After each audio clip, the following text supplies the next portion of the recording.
Greetings everyone, and great here with another Age Mythology Replay. So on the north side is the blue Oranos. We got Aces.HUSKSUPPE, I haven't pronounced that. So on the bottom right side is the red Ra. We have Woo Woo Lucky Bomb.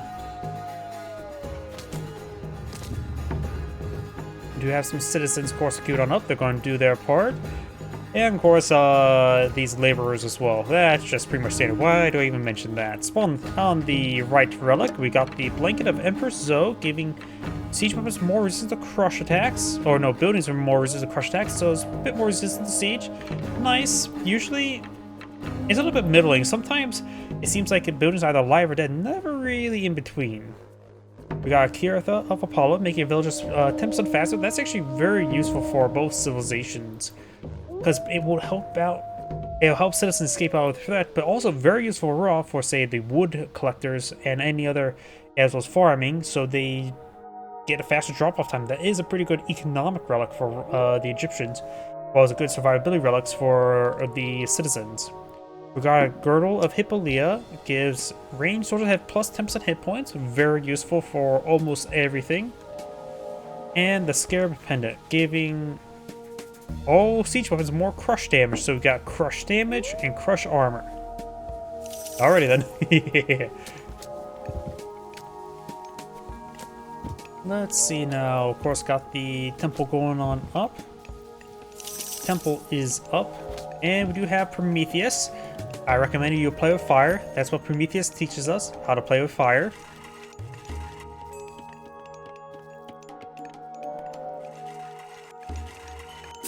And it looks like we do have Fa being researched, give access to the Wadjet, as well as Shifting Sands is the better part. I do not value Wadjets as a myth unit. I hate Wadjets. I hate them. They just feel like they're really, really weak. And I think they're actually weaker from even than the original Age of Mythology. I think it's one of the myth units that got nerfed for some odd reason. So that's just maybe just my perception of them. I just hate Wadjets. They didn't get a buff like the trolls. Though they are a bit more fancy with their wings, as opposed to tiny little bat wings. There's shifting... Oh! Whoa! That Shifting Sands was a short-range teleport just at the village's town center. Oh. How to put this horribly. I think we gotta try hard raw player to get the expansion going. And that's probably me putting it horribly, because, like, that does not seem worth it to me at all. Is that really worth it? I have no idea if that's worth it. Please tell me in the comments. If you're in the watch stream, would you have done that? I wouldn't. But this is a very high level. I think these are... I think HUSKSUPPE is like 1984, not reference to the book. I think that's his ELO when I'm casting this game. I'm assuming his opponent is a similar ELO level as well. Is that something that's only valuable at highest ELO level? I have no idea. Well, the Oracle gets shanked and stoned to death.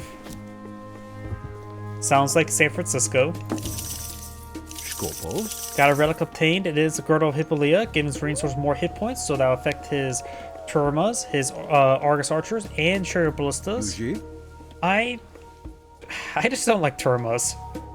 They don't feel like they are worth it, in my opinion. I understand the high mobility. That's the only good thing about them. They have high mobility being a mounted unit.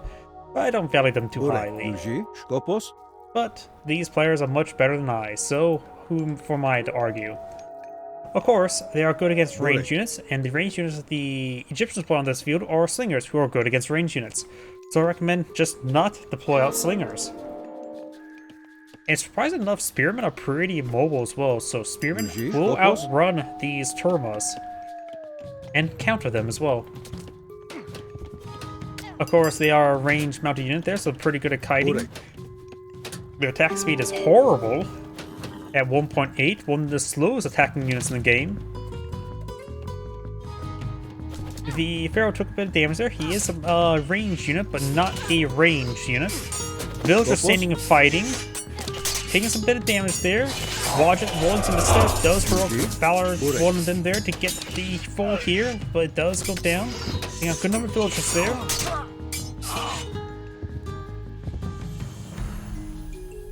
And Blue's going to back himself into a corner. This is not traversable land. Oh, he does not go over there. Okay, good. Wadget engaging. Wadget being okay this engagement. But it's always okay, reasonable to be okay when you are not being attacked. And looks like those are going to be collecting up that caribou, getting some delicious reindeer. And the rest of these terms falling back. He did a pretty good raid there, but blue or red still has 2 town centers. And blue's being aggressive here. Got some Promethean as well as the more medium termas. Going for a market here. We don't have barracks in the field. We do have 2 barracks in the field. Villager getting punched in the face by the clay man.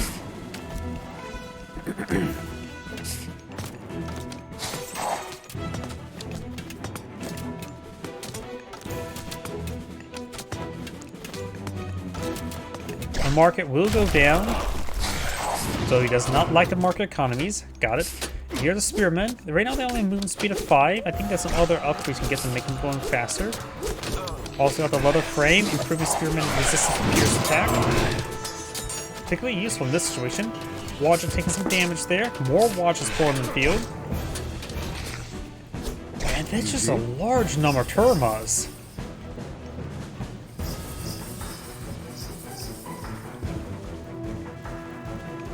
One thing Red could do to stop these aggression is actually point on watchtowers, since nothing much termas can do versus them.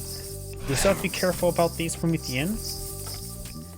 Priests do have a ranged attack, but they only classifies hero, not as ranged units, so termas will not do bonus damage versus them. Here comes the spearman.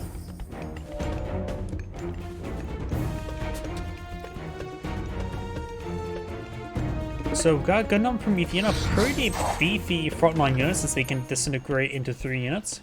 This is Offspring with 96 health. The full health ones who have 210 health. So they go from 210 health to almost 300 health by dying. That was a good frontline unit for these termas. As much I harp against termas, Blue's doing quite well with them. Well, that's probably because of the sheer numbers of them. And they were fighting against villagers. And they somewhat were losing against them. More oracles are now being employed in the field by Blue, which help him with his favorite generation, so maybe I'm just for more Prometheans. Oranos does not have access to automatons, so if you're thinking about, maybe we should go for automatons, he does not have access to automatons. He has access to the Caladrias or to Prometheans. Temple now being under fire, and he does have a priest here.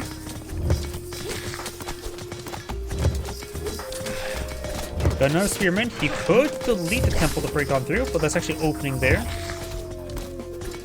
Temple will be destroyed, which will set free the increased villager movement speed relic, which actually probably allowed him to actually why the villagers did so well versus those termas, because they had decent movement speed.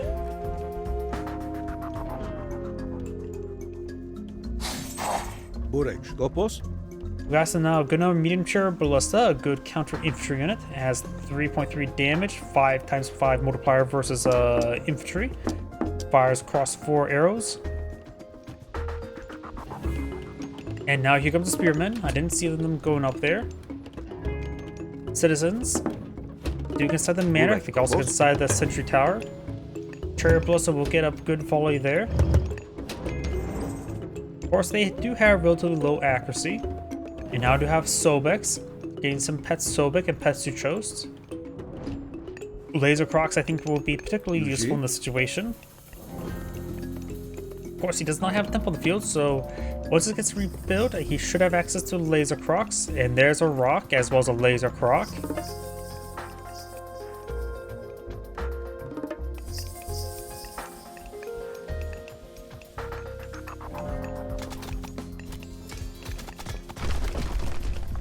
We now have Electrum bullets. Electrum is an actual alloy in real life. It is a gold-silver alloy because it's not uncommon to find raw gold and raw silver mixed in the same ore chunk. And throughout human history, it's always difficult to separate stuff. especially in this time era where purity was always an issue when it comes to gold.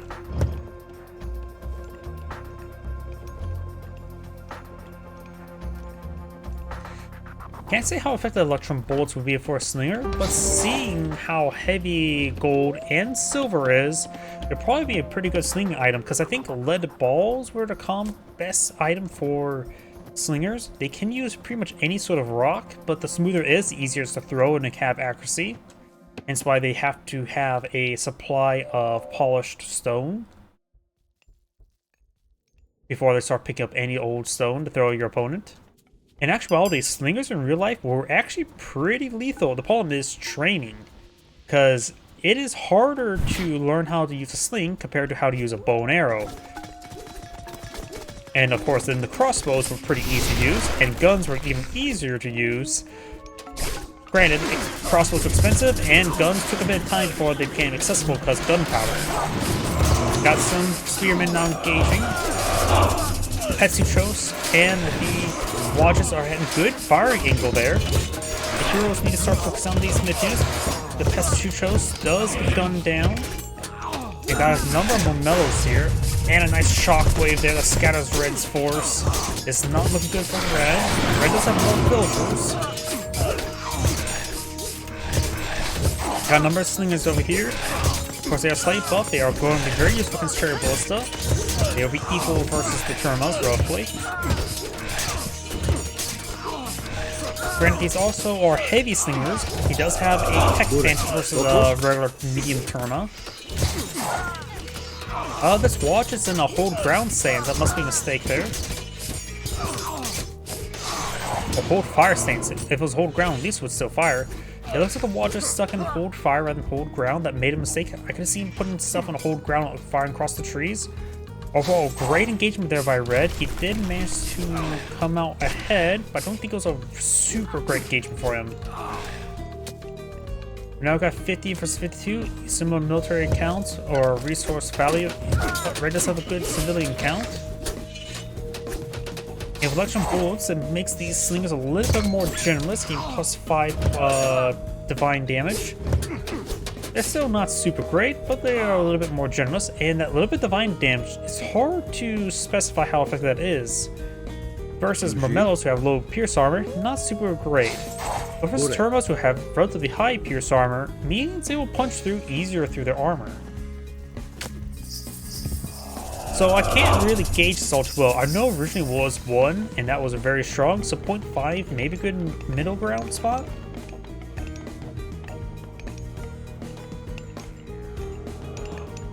But it does give it more general liability, just having to have a bit of true damage there.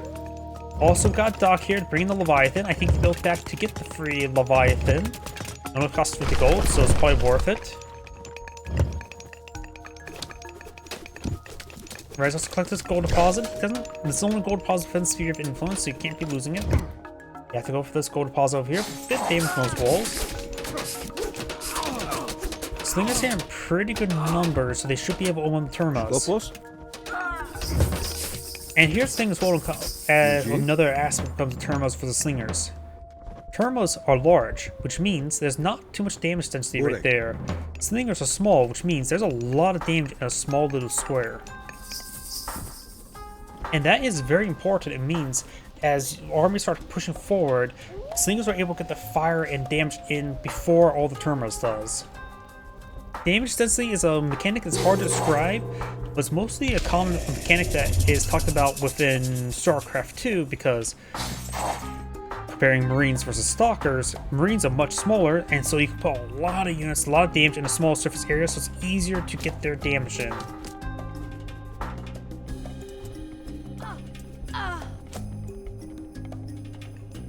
Got now this upgrade, which makes your farms have reduced build time and cost by 50%.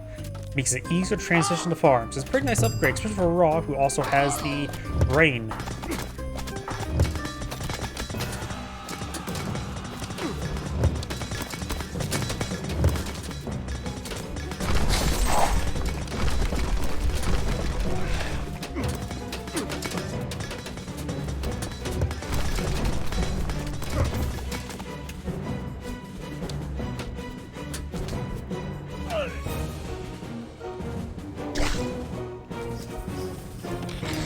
Blue has trying to rotate around. Red has good force here. Red is starting to expand towards other gold deposit. Does need to grab it. Villager, the citizen does get shanked by the villagers. Definitely San Francisco. Or maybe New York. We do now have this barracks going on down. Trying to go for another barracks here. Primarily for a bit of a wall in. Red's army's advancing. Right now blue and red has similar armor size, similar army values. But this town center will be going down. Does not have any masonry. Red's now going for a fortified town center. Masons queued on up. Goes to abandon the region. And does not have enough gold for another town center. Has a lot of wood, so probably sell off a bit of wood. His very retreat to form the field, giving extra mass to blue. Things are relatively slow versus some more mellows. And Wall just trying to get ripped apart there. Got Symphony and Bird here. Priest being punched in the face by Prometheans. But no Bob. Great rotation around there. And since Blue sees that Red's able to do that, and did do it, he's not going to push forward because he's going to play Ring Around the Rosie. Promethean being stoned to death. Joe's. Valor Power. I think it was on that citizen there. And Blue did a good, and Red did another good job shanking the villagers, the citizens, and we'll be trying to obtain that gold deposit as well. So Red now has obtained gold. Blue has a full gold deposit here. Here, Joe's. And collected from that one, and does have all the gold deposits in the Sphere of Influence. So Blue has plenty of access to gold. Red had trouble with gold, but now it's obtaining it. Ooh, that's a lot of movement units there. Maybe sticking by the Hereditary tree to get some extra health regen will be in order. But trying to stop Red from expanding. And this fortress may just need to be deleted. Red, Blue's now deploying some destroyers, a very good anti-structure unit. Villagers getting stoned to death, that's not good. Ooh. And Blue still only has the one town center, so that's a pretty sizable loss, losing all those citizens. Now I got 58 versus 81. Blue still has better feudal control, but losing those citizens is a bit of a deal. And now we've got Raw aging up, going for Horus, give access to the Avengers and to the Tornado.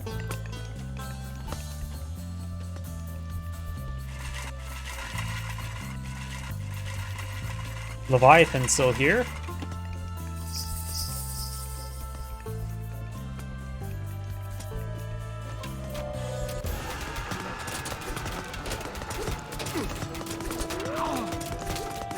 The wall will go down.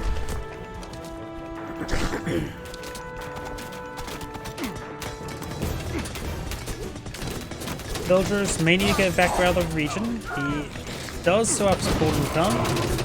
Number 3 here, focus on Symphony and Bird. Chariot Archer's been put on the field. Those have been unupgraded. Got Rain being put on the field. And the Leviathan actually got some work there. It does go down, which means he got some value out of it.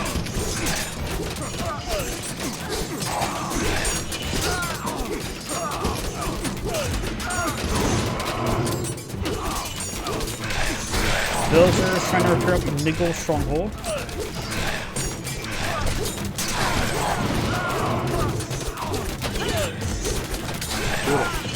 So the villagers going down. Red is now agent up, brings in Twister. Blue does get out of there and won't do much. It always seems like it's hard for Twister to do much, or Tornado. Maybe, and there's a water spout. There's a lack of sharks there, so no Sharknado.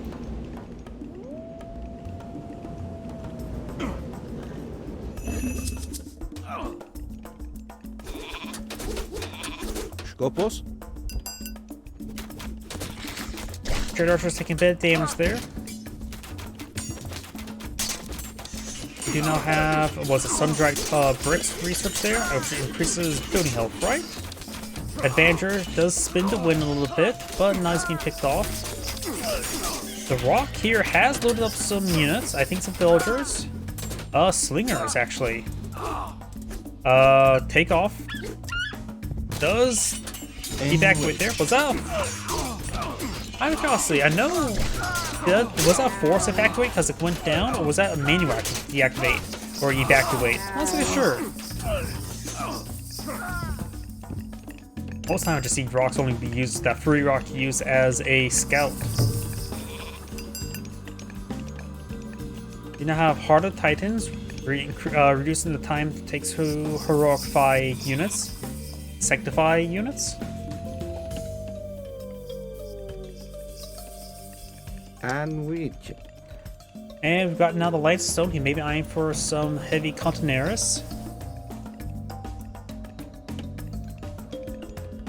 And of course more Dryads, since they cost free population, just extra units in the field, just a little bit extra mass to your force. Not great, but extra mass is extra mass. It does go a long way. Let's see, what's this research here? That is increased infantry hit points and speed. Plus 20% hit points, plus 10% speed. That's not bad. Into you. Which appears does not affect the slingers. Go. Only affects spearmen and axemen. Now the spearmen move at 5.5, which actually is quite quick.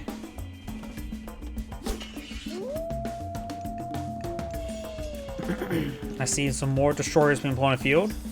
Destroyers do have ×6 multiplier versus structures, and also have very high pierce armor, 73. So they will resist the slinger damage quite a bit, barring that divine damage. That divine damage is true damage. It will go through their armor.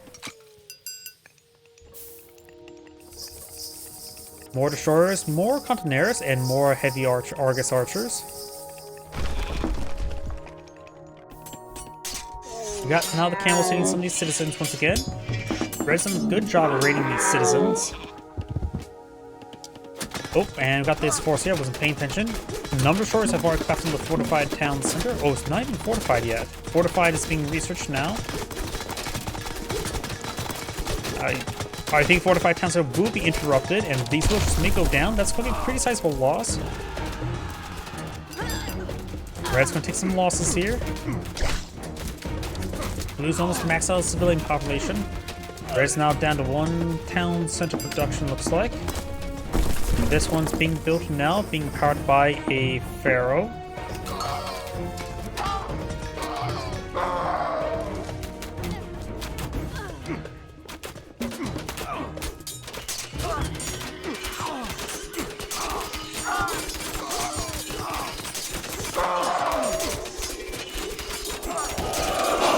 Dryads receiving the damage there from the priest, very nice. Oh, Red is obtaining the Herspeti tree, so he's bringing out his own Dryads. He's no longer bringing his own Dryads, getting really captured. I wonder, let's see. Never mind. Trying to do some offhand math, but it was just bad offhand math. More Continents going field, but the very upgraded spearmen, they should be quite good. Also got some counter cavalry units in point of view, who's not really deploying too much cavalry. Go.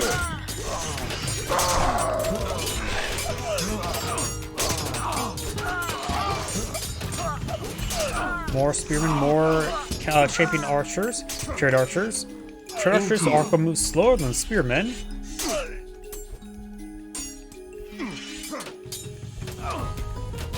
Go. And of course, got a free war turtle here. Spearmen overall with a good call. Chariot archers a bit more chinless for an archer unit. They do attack slowly though. It looks like these counter cavalry units, the Calvopalphus, will connect on some of these chariot archers, which is very good for them. Into you. Spearmen now push way forward over here. Counters does flank the terminals, will rip them apart quite quickly. And we've also got some mercenaries for the field, which should also be improved as well, so his mercenaries will last longer thanks to that one research, as well as making them faster. We do now have another ring god of Harpoil by Red. He is desperate on food. He's also pretty low in gold as well. Red right now is craving bottom of the barrel. Blue has a pretty good reserve of food, but low in gold and food as well. Also llama caravans. We now have the Spear of Horus. Increase our Spearman damage by 10%, and of course increase the EP cavalry damage as well. So his Spearman can be supercharged. Into you. But I don't think he's actually gone for the poison resist. He went for Wadges, right? That should give him poison spears. Of course, that poison effect is actually pretty low damage. It's actually not a good upgrade. It may get 1 point or 2 points of damage. That's it. It also doesn't stack. So yeah, that poison spear upgrade probably is a slight buff.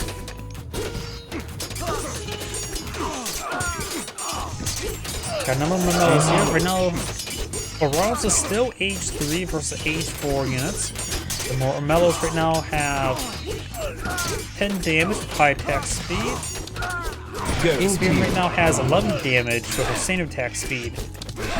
Right now, these champion spearmen may be equal to Memellos. Of course, can be much cheaper, costing 75 resources. Don't see more Memellos being pulled into. Going for there's a Memello. So yeah, the Memellos only have a slight advantage. But overall, the champion spearman will still be very useful in the situation. Thinks his tech up advantage. Memellos do cost 85 resources. Yep, versus 75. So I think right now the spearman can be cost effective just because he just has the tech advantage.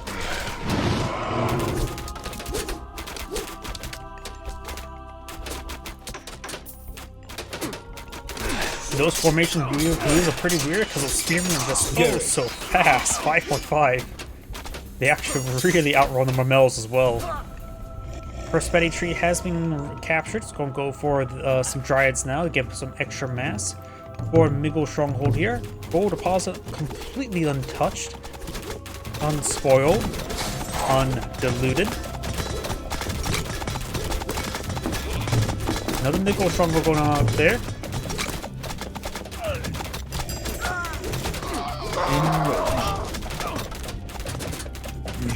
Dryad back on off. More Dryads being established.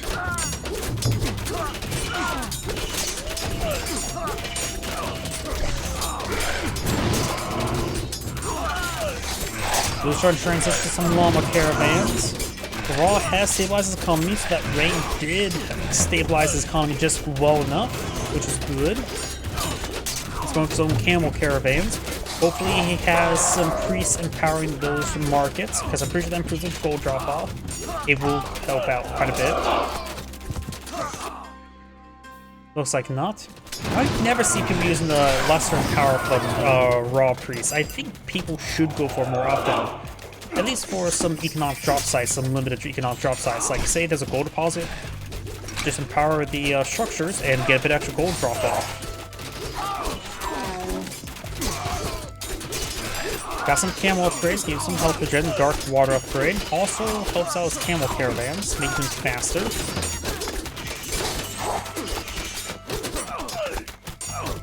Nothing like saying, gave your camels mysterious water to improve them.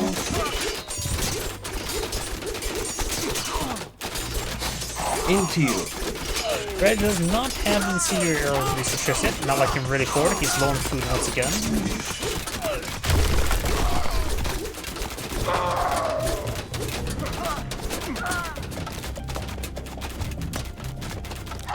Right now, Argus Archers do 7.3 damage, 20 range. Shared Archers, Champion Shared Archers right now doing 11.4 DPS, 19 range.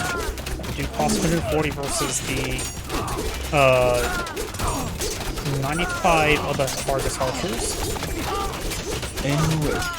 We've also having a bit more health as well, so they're roughly equal right now, barring the mobility of the Shared Archers.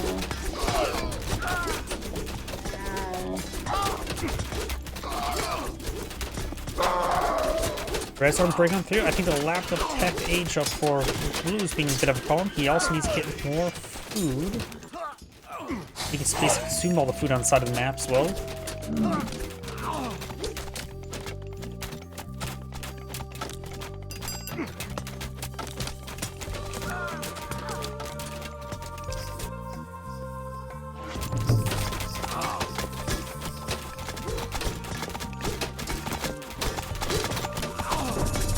There's a rain god power summon.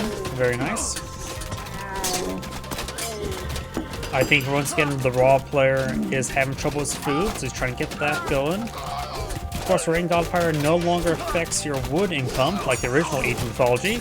Apparently, it affected farms only around town centers and helps improve your wood collection rate by 2% for some odd reason. Yeah, it was a pretty bugged out god power in the original version of Age of Mythology.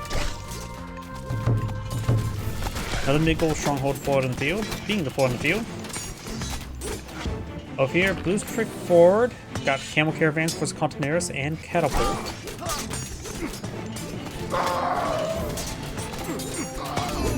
Champion camel's been researched. Red's grabbing this forward gold. And now we do have the age up for Oranos going for Helios to give access to the Hecate Gigantus and the Mirror Towers.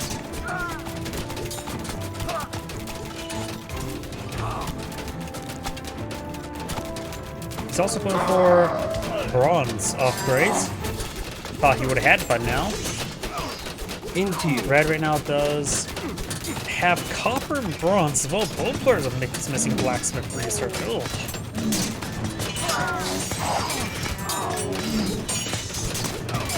Mix of copper and bronze, or I think it's all bronze now. Garrett.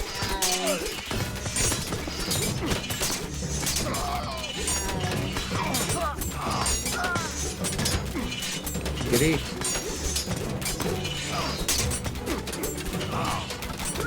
So I can keep up some of the champion research.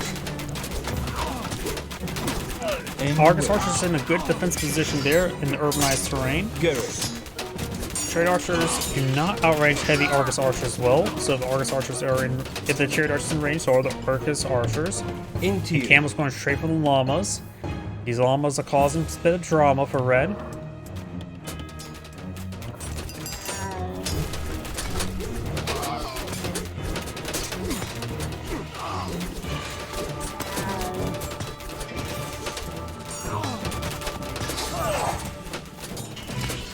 There's a Hecate Gigantus. Knocks back the camels, and off the backboard into more barracks. Huh, the Hecate Gigantus does not have any bonus myth units, like most myth units. Does have a decent amount of siege damage, though. And more of these llamas are going down. I think the longer the game goes on, the worse off it's going to be for blue. He does have access to Vortex now. Not sure what the other god that, oh, looks like Blue is back to the game now. This is Angrade saying, thank you for watching, and on to the next replay.